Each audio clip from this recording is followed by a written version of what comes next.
नमस्कार। आप देख रहे हैं आदर्श हिमाचल। आदर्श हिमाचल की विशेष पेशकश शख्सियत में आज हम एक ऐसी हस्ती से बात करेंगे जिन्होंने अपने क्षेत्र में और अपने काम से अपने आसपास के समाज में एक बहुत बड़ा नाम कमाया है।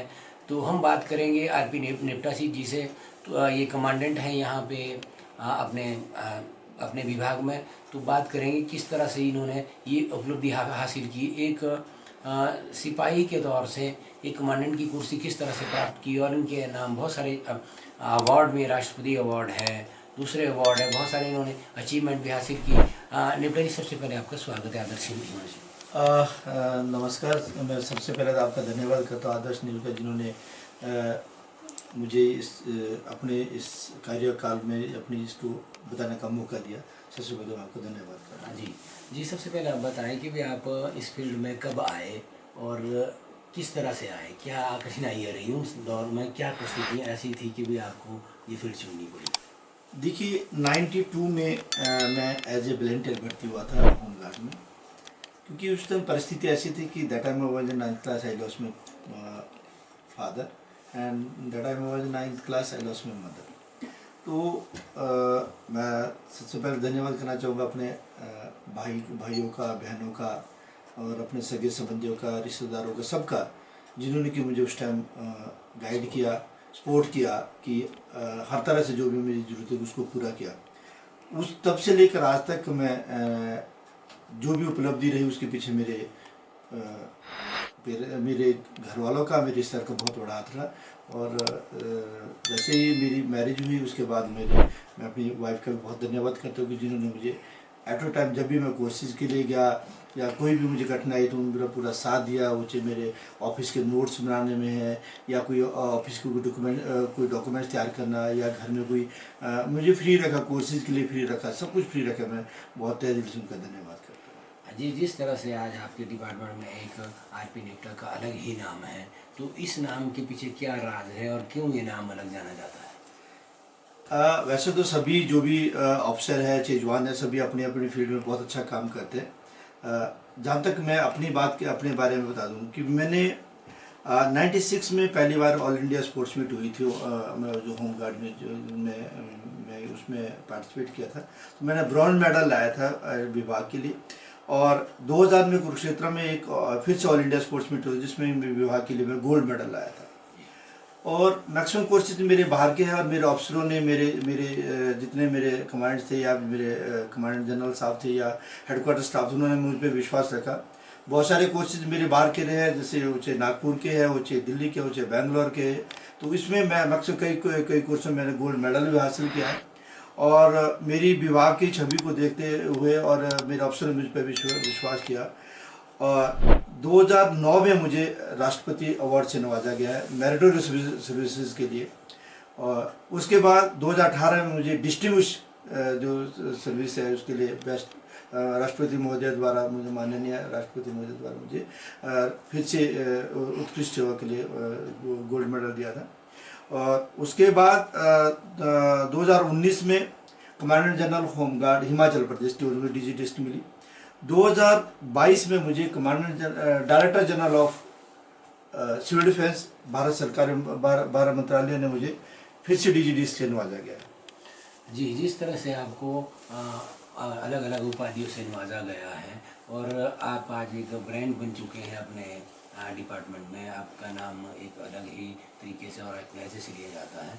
तो आप इस एक नौकरी पेशा होते हुए आप एक जो है सोशल वर्क भी करते हैं। हमने आपकी सोशल एक्टिविटीज़ में भी काफ़ी, कोरोना में आपने काफ़ी अच्छा योगदान दिया, डिज़ास्टर में से योगदान दिया और कुछ आप ऐसे अनाथ बच्चों वगैरह को भी सपोर्ट करते रहते हैं कि भी पढ़े बच्चा, आप आज का बच्चा कल का भविष्य।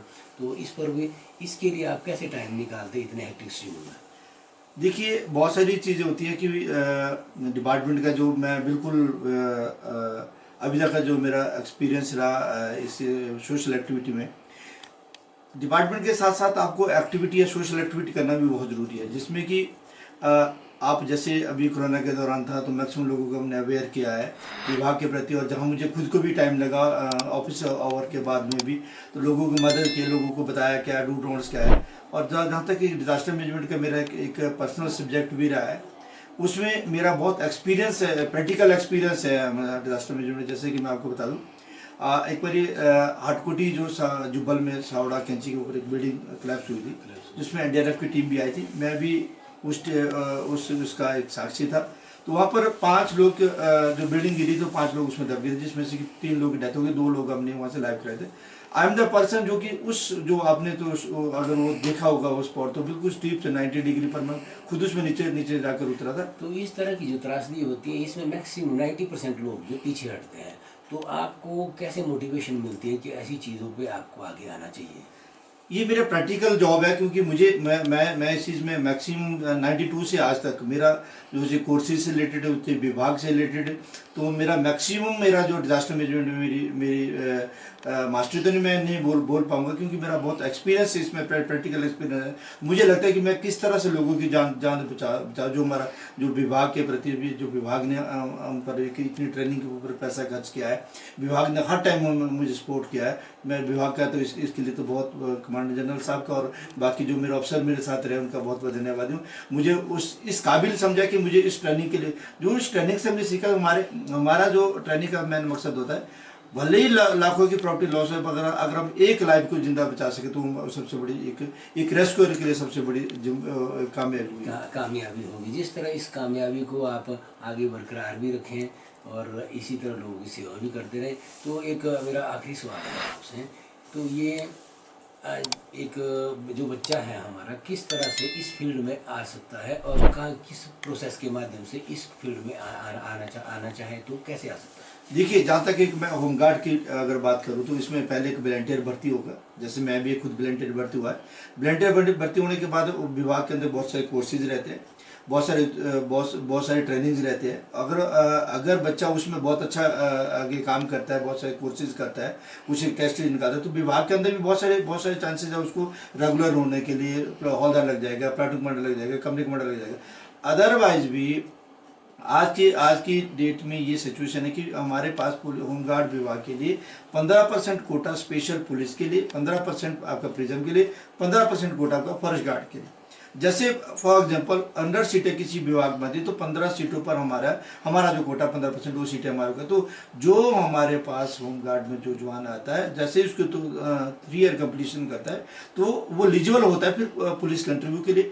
जब वो पुलिस में इंटरव्यू देता है तो उसमें जो 15% का कोटा वो कंपटीशन सिर्फ होमगार्ड के बीच होगा, फिर हिमाचल का रहेगा, और वो बाकी 85% पर और जो कंपटीशन रहता है 15% तो होमगार्ड का स्पेशली कोटा है। तो ये बहुत बड़ी अपॉर्चुनिटी है कि अगर इस विभाग में आएगा और यहाँ से फिर आपको 15% अलग अलग विभागों में मिलेगा, तो इससे बड़ी अपॉर्चुनिटी। तो यहाँ इसके लिए आवेदन कैसे किया जाता है? आवेदन जैसे अभी पुलिस के जो भी 1200 कुछ पोस्ट है, जो अभी पेपर में आया, न्यूज पेपर में आया 1200 पोस्ट है, उसमें से स्पेशल उसमें भी दिया है कि होमगार्ड के लिए कैसे, पर उसमें अप्लाई वही आदमी कर पाएगा होमगार्ड कोटे के जो पहले ऑलरेडी होमगार्ड का मेंबर होगा। पहले उसको होमगार्ड का भर्ती होना पड़ेगा, आफ्टर 3 ईयर कंप्लीशन के बाद वो पुलिस के लिए एलिजिबल है कोटे के लिए।